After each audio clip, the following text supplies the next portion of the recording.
Hello students, मैं विजय शर्मा आपका हार्दिक अभिनंदन करता हूं। प्यारे विद्यार्थियों, आज हम क्षितिज के अंदर नौबत खाने की इबादत पाठ पढ़ने जा रहे हैं, जिसके लेखक यतीन्द्र मिश्र जी हैं। तो उनका जीवन परिचय पढ़ते हैं। यतीन्द्र मिश्र ने साहित्य और कला के संवर्धन में काफ़ी योगदान दिया है। उनका जन्म उत्तर प्रदेश के अयोध्या नगर में सन 1977 ईस्वी में हुआ। लखनऊ विश्वविद्यालय से मिश्र जी ने एमए हिंदी की उपाधि प्राप्त की। सन 1999 ईस्वी से बिमला देवी फाउंडेशन नामक सांस्कृतिक न्यास का संचालन कर रहे हैं। यह संस्थान साहित्य तथा कला के विकास की तरफ विशेष ध्यान दे रहा है। यतीन्द्र मिश्र ने भारत भूषण अग्रवाल कविता सम्मान, हेमंत स्मृति कविता पुरस्कार, ऋतुराज आदि पुरस्कारों से सम्मानित भी किया जा चुका है।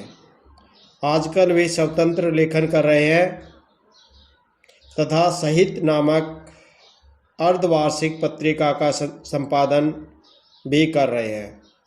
रचनाएं: मिश्र जी के 3 काव्य संग्रह प्रकाशित हो चुके हैं। ये है यदा कदा, अयोध्या तथा अन्य कविताएं। ड्योढ़ी पर आलाप उन्होंने शास्त्रीय गायिका गिरिजा देवी के जीवन और व्यक्तित्व पर गिरिजा नामक पुस्तक लिखी है। साहित्यिक विशेषताएं: यतीन्द्र मिश्र ने अपनी साहित्यिक रचनाओं में संस्कृति के अनेक पहलुओं पर प्रकाश डाला है। भाषा शैली: यतीन्द्र मिश्र ने प्राय सहज, सरल तथा प्रवाहमयी साहित्यिक हिंदी भाषा का प्रयोग किया है। उनका शब्द चयन तथा वाक्य विन्यास प्रसंगानुकूल तथा भावानुकूल है। नौबत खाने में इबादत प्रसिद्ध शहनाई वादक उस्ताद बिस्मिल्लाह खां पर रोचक शैली में लिखा गया व्यक्ति चित्र है।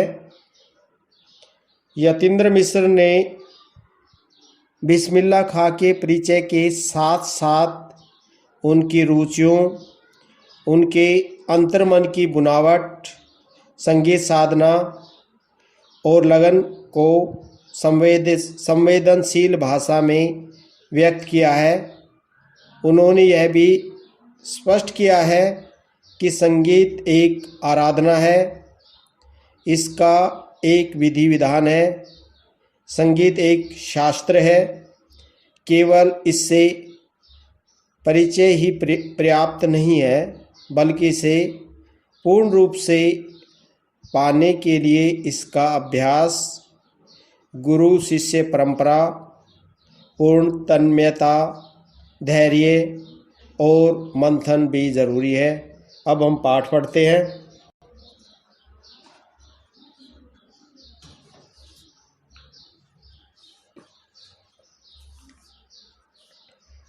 सन 1916 से 1922 के आसपास की काशी पंचगंगा घाट स्थित बालाजी मंदिर की ड्योढ़ी का नौबत खाना और नौबत खाने से निकलने वाली मंगल ध्वनि। ड्योढ़ी का अर्थ होता है प्रवेश द्वार, दहलीज।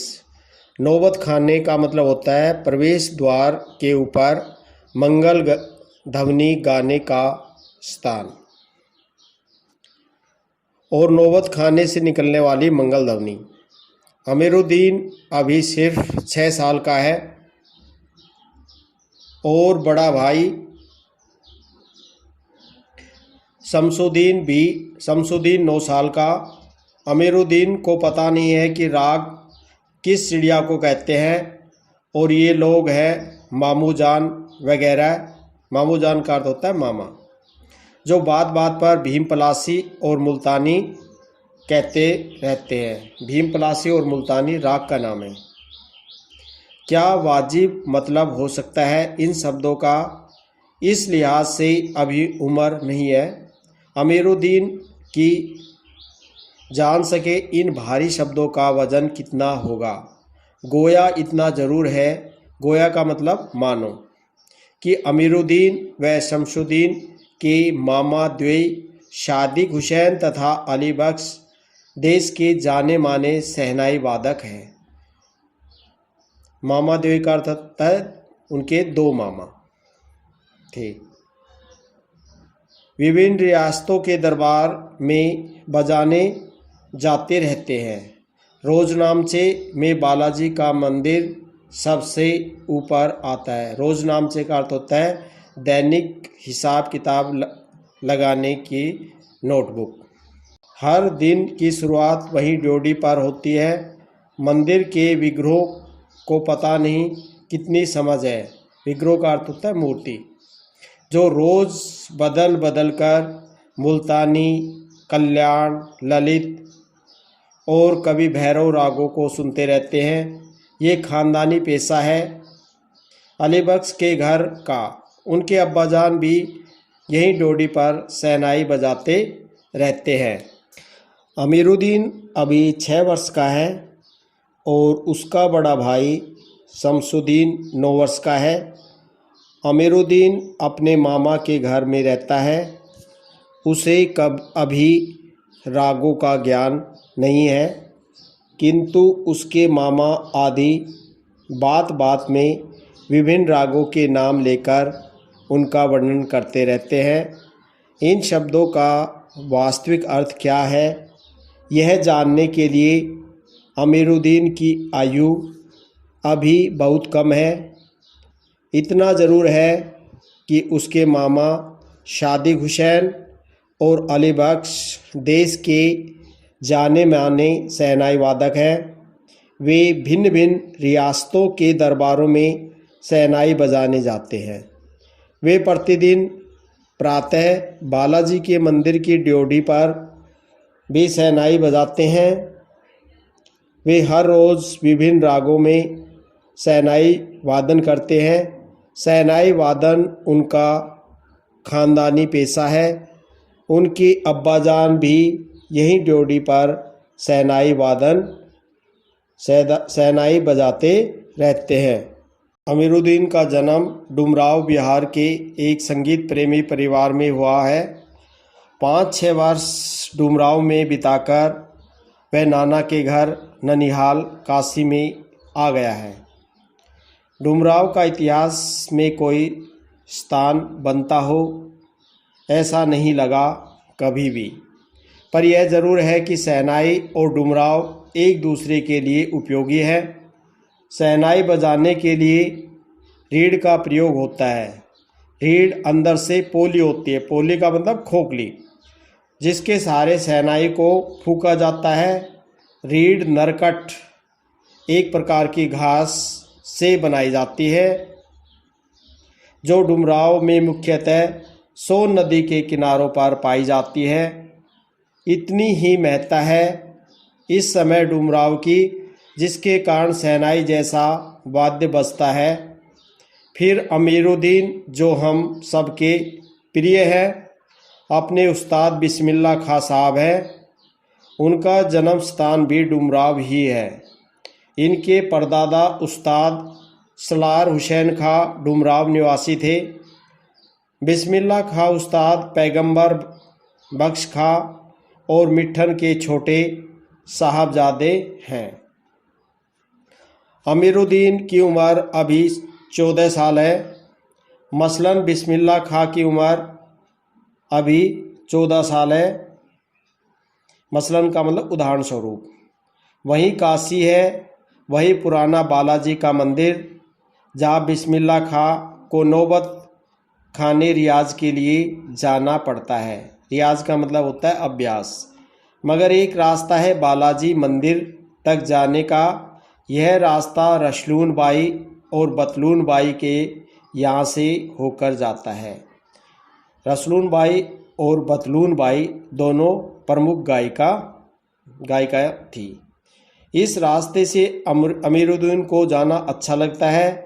इस रास्ते ने जाने कितने तरह के बोल बनाओ, कभी ठुमरी, कभी टप्पे, कभी दादरा के मार्फत ड्योढ़ी तक पहुँचते रहते हैं।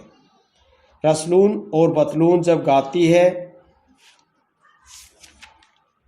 तब अमीरुद्दीन को खुशी मिलती है। अपने ढेरों साक्षात्कारों में बिस्मिल्लाह खां साहब ने स्वीकार किया है कि उन्हें अपने जीवन के आरंभिक दिनों में संगीत के प्रति आसक्ति इन्हीं गायिका बहनों को सुनकर मिली है। आसक्ति का अर्थ होता है लगाव। एक प्रकार से उनकी अबोध उम्र में अनुभव की स्लेट पर संगीत प्रेरणा की वर्णमाला रसलून बाई और बतलून बाई ने उकेरी है। उकेरी का मतलब खींचना, वर्णमाला का मतलब प्रारंभिक ज्ञान। बिस्मिल्लाह खां को संगीत का कोई ज्ञान नहीं था। वैदिक इतिहास में शहनाई का कोई उल्लेख नहीं मिलता। इसे संगीत शास्त्रांतर्गत का मतलब शास्त्र के अंतर्गत सुशीरवादों में गिना जाता है। सुशीरवाद का मतलब होता है फूंक कर बजाए जाने वाला वाद्य यंत्र। अरब देश में फूंक कर बजाए जाने वाले वाद्य जिसमें नाड़ी, नरकट या रीढ़ होती है को नए बोलते हैं। शहनाई और शाहने अर्थात सुशीरवादों में शाह की उपाधि दी गई है। 16वीं शताब्दी के उत्तरार्ध में तानसेन के द्वारा रची बंदिश जो संगीत राग कल्पद्रुम से प्राप्त होती है में शहनाई, मुरली, बंसी, श्रृंगी एवं मूर्छंग आदि का वर्णन मिलता है। ये सभी वाद्य यंत्र हैं। अवधी पारंपरिक लोकगीतों एवं चैती में शहनाई का उल्लेख बार बार मिलता है। चैती का मतलब होता है एक गाया जाने वाला गीत। मंगल का परिवेश प्रतिष्ठित करने वाला यह वाद्य इन जगहों पर मांगलिक विधि विधानों के अवसर पर ही प्रयुक्त हुआ है। मांगलिक विधि विधान का मतलब कल्याणकारी आयोजन। दक्षिण भारत के मंगलवाद नागश्वरम की तरह शहनाई प्रभाती की मंगल ध्वनि का संपूरक है। संपूरक का अर्थ है पूर्ण। शहनाई के इसी मंगल ध्वनि के नायक बिस्मिल्लाह खां साहब 80 वर्ष से सुर मांग रहे हैं। सुर का मतलब आवाज़। वो बिस्मिल्लाह खां प्रभु से हमेशा सच्चे सुर की कामना ही करते हैं कि भगवान उसे अच्छा सुर प्रदान करे। सच्चे सुर की नेमत का अर्थ होता है ईश्वर से प्रार्थना करना। 80 वर्ष की 5 वक्त वाली नमाज इसी सुर को पाने की प्रार्थना में खर्च हो जाती है। लाखों सजदे इसी एक सच्चे सुर की इबादत में खुदा के आगे झुकते हैं। सजदे का मतलब होता है सिर झुकाना। इबादत का अर्थ होता है उपासना करना। खुदा का अर्थ होता है ईश्वर के आगे सिर झुकाना। वे नमाज के बाद सजदे में गिड़गिड़ाते हैं, मेरे मालिक एक सुर बख्श दे। सुर में वह तासीर पैदा कर कि आँखों से सच्चे मोती की तरह अनघड़ आंसू निकल आए। तासीर का मतलब होता है गुण, अनगढ़ का मतलब बेडौल। उनको यकीन है कभी खुदा यूं ही उन पर मेहरबान होगा और अपनी झोली से सुर का फल निकालकर उनकी ओर उछालेगा। फिर कहेगा, ले जा अमीरुद्दीन, इसको खा ले और कर ले अपनी मुराद पूरी। मुराद का मतलब इच्छा पूरी करना। अपनी ऊहापोहों से बचने के लिए हम स्वयं किसी शरण, किसी गुफा को खोजते हैं। ऊहापोह का मतलब होता है मन में चलने वाले विचार यानी उलझन, जहाँ अपनी दुश्चिंताओं दुश्चिंता को मतलब बुरी चिंता। दुर्बलताओं को छोड़ सके, दुर्बलताओं का अर्थ होता है कमजोरियों। और वहाँ से फिर अपने लिए एक नया तिलिस्म गढ़ सके। तिलिस्म का मतलब जादू, गढ़ सके का मतलब बना सके। हिरन अपनी ही महक से परेशान पूरे जंगल में उस वरदान को खोजता है जिसकी गमक उसी में समाई है। गमक का अर्थ होता है खुशबू। हिरन की नाभि के अंदर खुशबू होती है, लेकिन वह जंगल में भटकता रहता है उस महक को ढूंढने के लिए, लेकिन वह महक उसे कहीं भी प्राप्त नहीं होती। 80 वर्ष से बिस्मिल्लाह खां यही सोचते हुए है कि सातों सुरों को बरतने की तमीज़ उन्हें सलीके से अभी तक क्यों नहीं आई है। सलीके का अर्थ होता है तरीके से। बिस्मिल्लाह खां और शहनाई के साथ जिस एक मुस्लिम पर्व का नाम जुड़ा हुआ है वह है मुहर्रम है। मुहर्रम का महीना वह होता है जिसमें शिया मुसलमान हज़रत इमाम हुसैन एवं उनके कुछ वंशजों के प्रति आज़ादारी का मतलब शोक मनाना, तो शोक मनाते हैं, पूरे 10 दिनों का शोक। वे बताते हैं कि उनके ख़ानदान का कोई व्यक्ति मुहर्रम के दिनों में न तो शहनाई बजाता है न ही किसी संगीत के कार्यक्रम में शिरकत ही करता है। शिरकत का मतलब होता है शामिल होना। 8वीं तारीख उनके लिए खास महत्व है। इस दिन खां साहब खड़े होकर शहनाई बजाते हैं। वह दाल मंडी में फातमान के करीब 7 किलोमीटर के करीब 8 किलोमीटर की दूरी तक पैदल रोते हुए नोहा बजाते जाते हैं। नोहा का मतलब होता है शोक गीत। जब उनके कोई बलिदान हो जाता है तो उस समय नोहा गाया जाता है। धन्यवाद।